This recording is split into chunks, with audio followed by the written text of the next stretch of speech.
Selamat siang, kami dari kelompok 5 terkait analisis sebaran kasus demam berdarah tinggi DBD di DKI Jakarta. Kami menggunakan pendekatan CRISPR-DM pada rapid manner dengan menggunakan periode data tahun 2015 sampai 2020. Oke, next.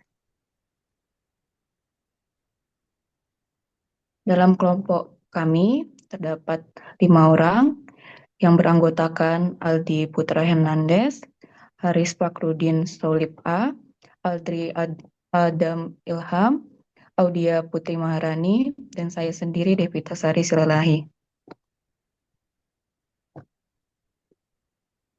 Yang menjadi latar belakang kami untuk mengambil analisis ini adalah karena kasus DBD ini masih menjadi permasalahan endemis di Indonesia, khususnya di Provinsi DKI Jakarta yang padat penduduk. Dan lagi, kondisi lingkungan, mobilitas penduduknya, dan curah hujan di Provinsi DKI Jakarta juga sangat berpengaruh pada penyebaran penyakit ini. Dalam implementasi bisnis big data, kami menggunakan data kasus DBD ini supaya menjadi wawasan strategis dan juga menggunakannya untuk menemukan pola tersembunyi yang dapat mendukung data-driven decision making untuk pemerintah. Next. Yang menjadi rumusan masalah, dalam penelitian ini kami merumuskan bagaimana karakteristik sebaran kasus DBD di Provinsi DKI Jakarta, khususnya pada periode 2015 sampai 2020. Kemudian kami juga mencoba untuk mengetahui bagaimana penerapan metodologi CRISPR-DM dalam proses analisis data menggunakan aplikasi Rapid Manner. Dan yang ketiga, kami juga berusaha untuk merumuskan bagaimana hubungan antara jumlah penderita DBD dengan jumlah kematian akibat penyakit DBD berdasarkan data yang telah dianalisis. Selanjutnya, tujuan dan manfaat penelitian kami ini, tujuannya pertama adalah untuk menganalisis bagaimana pola sebaran kasus DBD di Provinsi DKI Jakarta. Lalu yang kedua, itu untuk mengetahui bagaimana implementasi metodologi CRISPR-DM dalam ranah bisnis big data. Yang ketiga, mengetahui korelasi antara penderita DBD dengan jumlah kematian akibat penyakit DBD. Dan yang terakhir yaitu untuk dapat mengelompokkan karakteristik wilayah dengan menggunakan Cummins clustering. Manfaat dari penelitian ini kami bagi menjadi 3. Yang pertama, dalam ranah akademis, penelitian ini dapat menambah referensi terkait implementasi big data dan data mining di sektor kesehatan. Untuk manfaat ke pemerintah, ini dapat menjadi bahan pertimbangan pemerintah Provinsi DKI Jakarta untuk memetakan wilayah prioritas pencegahan DBD. Dan manfaat kepada mahasiswa, ini juga dapat menjadi sarana penerapan konsep bisnis big data menggunakan aplikasi atau tools Rapid Manner. Selanjutnya, bab tinjauan pustaka dan metodologi dilanjutkan oleh rekan saya, Aris Fakrudin. Kepada Aris, boleh dilanjutkan. Baik, Kak. Terima kasih atas waktunya. Saya akan melanjutkan terkait tinjauan pustaka dan metodologi dalam kerangka kerja penelitian ini. Untuk konsep dasar analisisnya sendiri, itu terbagi menjadi 3, yaitu AI dan Big Data, kemudian Data Mining, dan Rapid Miner sendiri. Nah, untuk AI dan Big Data itu, untuk bagian ini konsepnya adalah untuk meningkatkan kualitas keputusan medis melalui pengenalan pola dan analisis prediktif terhadap volume data yang sangat besar dan cepat, yaitu yang mencakup 2 hal, yaitu velocity dan juga variety, atau eh, data yang sangat beragam. Yang kedua adalah data mining. yaitu proses ekstraksi informasi berharga yang meliputi deskripsi, klasifikasi data, memprediksi data, dan juga untuk mengclustering yang sebelumnya tersembunyi dari dataset yang besar. Yang ketiga adalah aplikasinya sendiri atau Rapid Miner, yaitu sebuah perangkat lunak yang dari Altair AI Studio dengan antarmuka drag and drop yang kuat untuk implementasi algoritma machine learning tanpa coding kompleks. Untuk siklus metodologi CRISP-DM pada dataset kelompok kami, yaitu ada 6. Yang pertama adalah business understanding, yaitu untuk memahami permasalahan tingginya kasus DBD dan juga kebutuhan prioritas pencegahan terkait kasus DBD ini.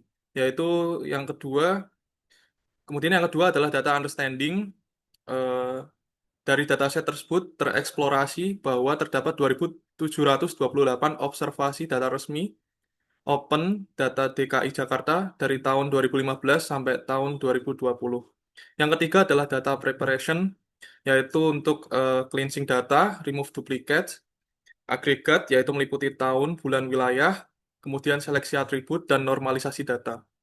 Yang keempat itu adalah modeling, yaitu menerapkan dari dataset tersebut diterapkan algoritma Cummins clustering, correlation matrix, dan juga decision tree. Yang kelima, yaitu evaluation, yaitu menilai model terhadap realitas bisnis untuk memastikan insight dari data tersebut adalah valid. Yang keenam adalah deployment. Dari dataset tersebut tadi yang telah kita olah, maka selanjutnya adalah untuk penyajian laporan sebagai dasar pengambilan kebijakan kepada Pemprov DKI Jakarta.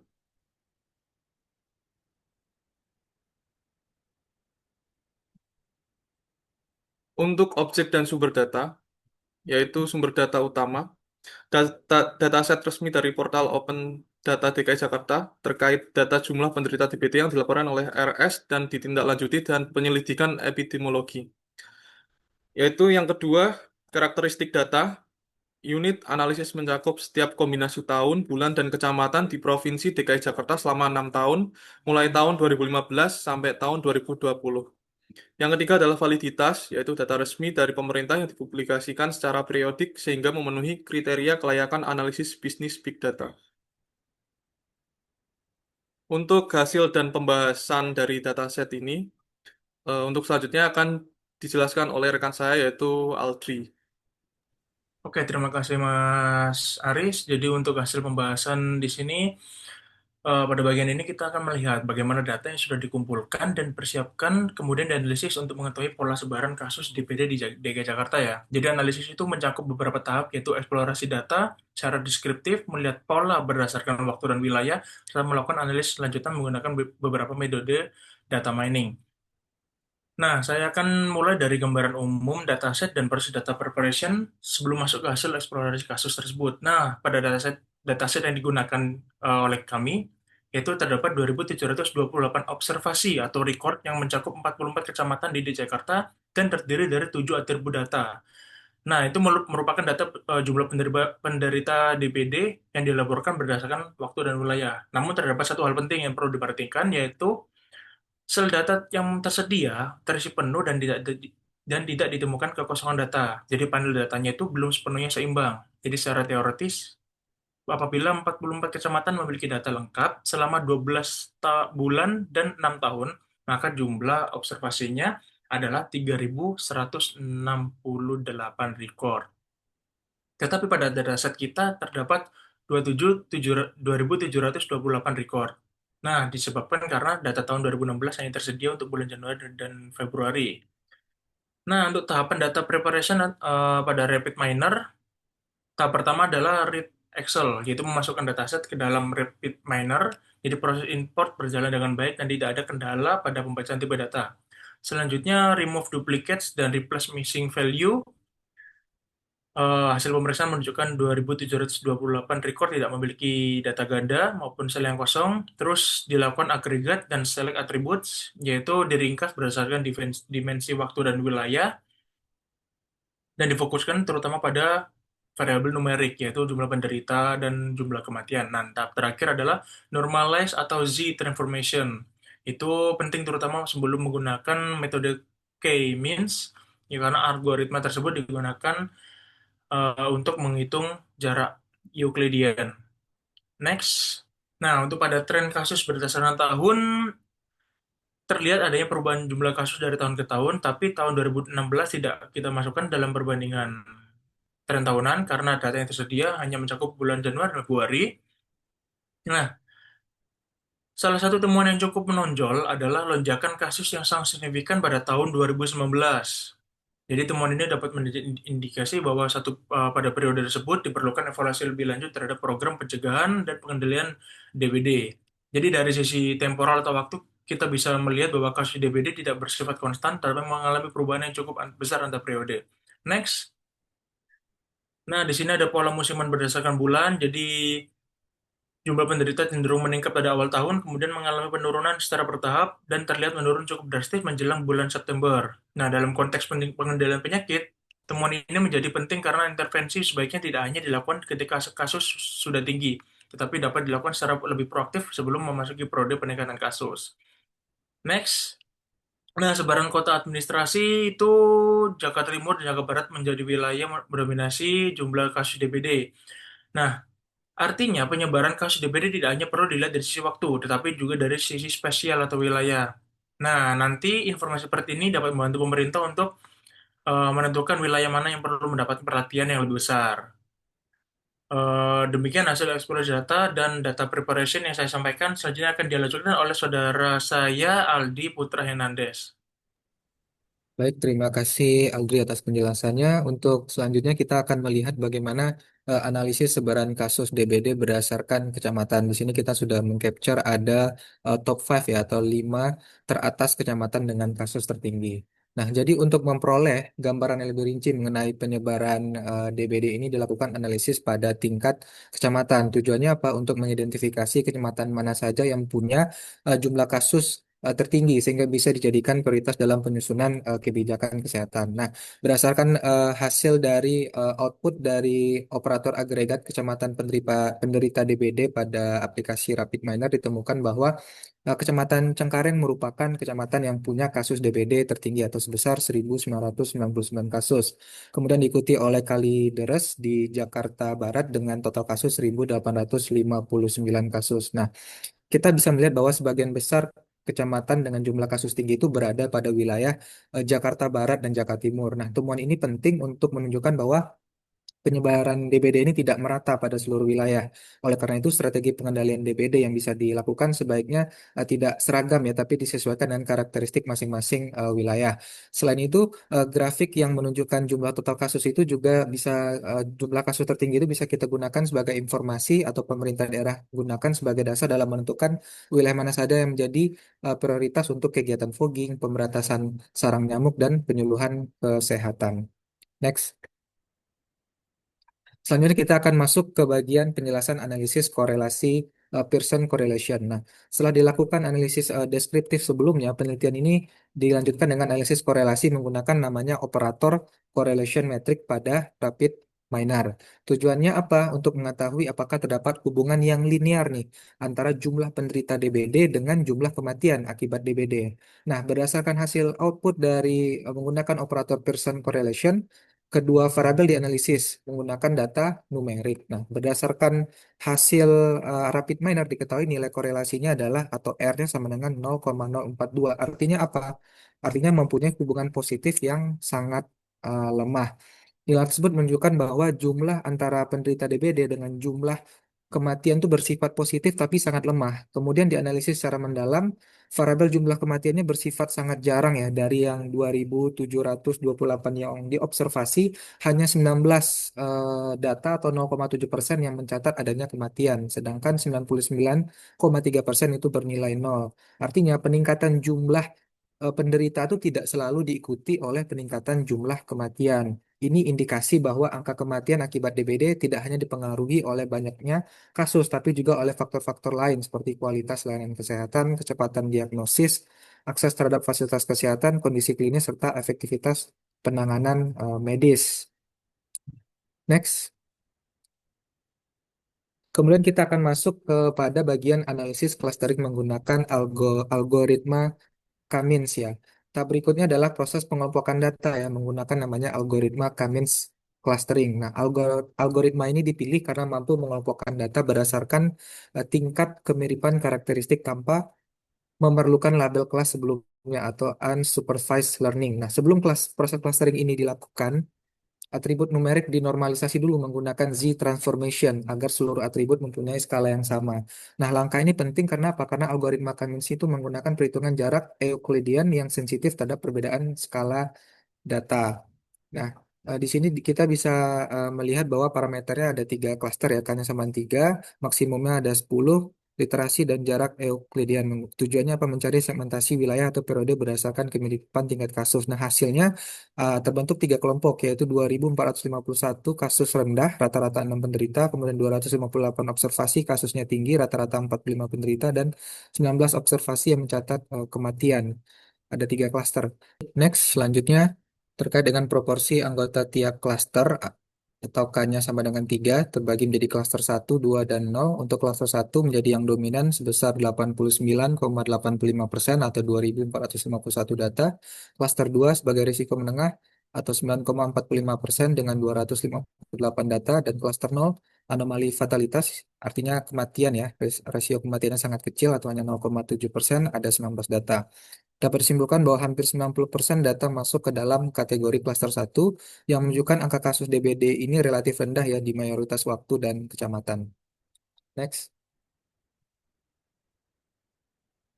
Selanjutnya kita akan melihat bagaimana interpretasi karakteristik dari masing-masing klaster. Untuk kelompok klaster 0 itu karakteristiknya adalah nilai kematian relatif tinggi, memiliki catatan kematian di atas 0. Nah, interpretasi bisnisnya apa? Yaitu kelompok kejadian khusus yang memerlukan audit layanan medis atau keterlambatan penanganan. Kemudian untuk klaster 1, karakteristiknya adalah jumlah penderita dan kematian relatif rendah. Interpretasinya adalah kelompok dominan dengan tingkat risiko relatif rendah. Kemudian klaster 2 adalah jumlah penderita relatif tinggi, kematian namun kematiannya rendah. Nah, inilah kelompok dengan penyebaran kasus tinggi tetapi fatalitasnya relatif rendah. Karena variabel kematian hampir seluruhnya bernilai 0, klaster 0 pada praktiknya merupakan kumpulan 19 observasi yang punya catatan kematian yang dipisahkan algoritma menjadi kelompok tersendiri. Sementara pembeda utama antara klaster 1 dan klaster 2 sepenuhnya berasal dari jumlah penderita ya. Rata-rata sekitar 6 kasus pada klaster 1 dan 45 kasus pada klaster 2. Dengan demikian, hasil dari clustering ini pada dasarnya memisahkan observasi yang membuat kematian serta membedakan kelompok observasi berdasarkan intensitas kasus rendah dan tinggi. Baik, untuk penjelasan selanjutnya terkait dengan decision tree akan dijelaskan oleh rekan saya, Audia. Baik, selanjutnya saya akan melanjutkan pada analisis tambahan menggunakan metode decision tree. Pada tahap ini, decision tree digunakan untuk memprediksi jumlah penderita DBD berdasarkan beberapa variabel, yaitu tahun, bulan, dan kota administrasi. Model dibangun menggunakan pembagian data atau split sebesar 70 dibanding 30, yaitu sebagian data digunakan untuk membangun model dan sisanya untuk pengujian. Dari hasil pengujian, model menghasilkan nilai R-square sebesar 0,46 dengan RMSE sebesar 10,71. Nilai R-square sebesar 0,46 menunjukkan bahwa model mampu menjelaskan sekitar 46% variasi jumlah penderita berdasarkan variabel yang digunakan. Hal ini cukup menarik, adalah variabel bulan menjadi prediktor yang paling berpengaruh. Hasil tersebut semakin memperkuat temuan sebelumnya bahwa kasus DBD memiliki pola musiman yang cukup kuat. Jadi, analisis decision tree ini memberikan tambahan bukti bahwa faktor waktu, khususnya bulan, memiliki peranan penting dalam pola jumlah kasus DBD. Next. Meskipun menghasilkan beberapa temuan yang menarik, penelitian ini juga memiliki beberapa keterbatasan. Yang pertama, cakupan data antar periode tidak seragam. Seperti yang sudah dijelaskan sebelumnya, data tahun 2016 hanya mencakup Januari dan Februari, sehingga tidak dapat dibandingkan secara langsung dengan tahun-tahun yang memiliki data lengkap selama 12 bulan. Kedua, data kematian merupakan kejadian yang relatif langka. Dari 2.728 observasi, hanya 9 observasi yang mencatat adanya kematian, dengan total 20 jiwa. Kondisi tersebut juga mempengaruhi hasil analisis korelasi dan clustering. Oleh karena itu, hasil tersebut lebih tepat digunakan sebagai gambaran awal, bukan sebagai bukti hubungan sebab akibat. Keterbatasan berikutnya adalah jumlah kasus dalam penelitian ini masih menggunakan angka absolut dan belum dinormalisasi berdasarkan jumlah penduduk. Artinya, wilayah dengan jumlah penduduk lebih besar berpotensi terlihat memiliki kasus lebih tinggi. Untuk menentukan prioritas intervensi secara lebih akurat, kedepannya akan lebih baik jika digunakan ukuran insidensi, misalnya kasus per 100.000 penduduk. Next. Dari seluruh hasil analisis yang telah dilakukan, terdapat beberapa poin utama yang dapat kita tarik. Pertama, dari aspek temporal, pola musiman kasus DBD terlihat cukup kuat. Karena itu, intervensi kesehatan baiknya dilakukan secara proaktif sebelum memasuki periode puncak kasus, khususnya menjelang bulan Maret.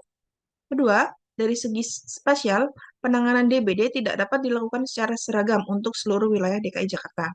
Jakarta Timur dan Jakarta Barat yang menunjukkan jumlah kasus lebih tinggi membutuhkan perhatian dan sumber daya pemberantasan sarang nyamuk atau PSN yang lebih besar.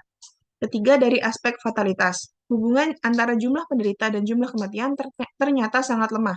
Hal ini menunjukkan bahwa jumlah penderita saja tidak cukup untuk menjelaskan terjadinya kematian. Faktor lain seperti kecepatan diagnosis, kualitas pelayanan, infrastruktur kesehatan, dan protokol penanganan juga perlu diperhatikan. Jadi, hasil penelitian ini menunjukkan bahwa pengendalian DBD perlu mempertimbangkan faktor waktu, wilayah, dan kualitas penanganan kesehatan secara bersamaan. Next. Terakhir, kita masuk ke implikasi dari hasil penelitian. Secara umum, penggunaan data mining pada data Open Data DKI Jakarta menunjukkan bahwa data dapat diolah menjadi informasi yang mendukung data-driven decision making. Bagi pemerintah DKI Jakarta, hasil penelitian ini dapat menjadi salah satu bahan pertimbangan untuk menentukan prioritas intervensi. Berdasarkan hasil analisis wilayah, perhatian dapat lebih difokuskan pada Cengkareng dan Kalideres, terutama dalam alokasi sumber daya seperti kegiatan fogging dan edukasi 3M+. Selain itu, karena terdapat pola peningkatan kasus pada periode tertentu, kesiapan fasilitas kesehatan juga perlu ditingkatkan terutama pada periode Januari sampai April. Dari sisi akademis, penelitian ini menunjukkan bahwa metodologi CRISP-DM dapat digunakan untuk menggunakan data kesehatan, mengolah data kesehatan, dan menghasilkan insight yang dapat dikaitkan dengan kebutuhan pengambilan keputusan. Jadi, secara keseluruhan, penelitian ini tidak hanya berhenti pada pengolahan data, tetapi berusaha menerjemahkan hasil analisis menjadi informasi yang dapat digunakan untuk mendukung kebijakan pengendalian DBD. Next. Untuk kesimpulan dan saran. Next. Saran dari kami untuk tindak lanjutnya oleh pemerintah DKI menjadikan hasil visualisasi spasial ini untuk memprioritaskan intervensi intensif di Jakarta Timur dan Barat. Bagi pengelola data, diharapkan menampakkan variabel pendukung iklim seperti suhu udara, curah hujan ke dalam open data di masa depan. Dan untuk peneliti selanjutnya dapat mengkomparasi algoritma lain seperti random forest, time series dengan dataset yang lebih kompleks dan luas. Baik, saya kembalikan kepada Mbak Devi Tasari Silalahi untuk silakan ditutup. Demikian presentasi dari kelompok 5 terkait dengan analisis penyebaran kasus DBD di Provinsi DKI Jakarta. Semoga presentasi ini dapat dimanfaatkan dan berguna untuk peneliti selanjutnya dan dapat digunakan menjadi pembelajaran terkait dengan implementasi bisnis big data pada data kesehatan. Terima kasih.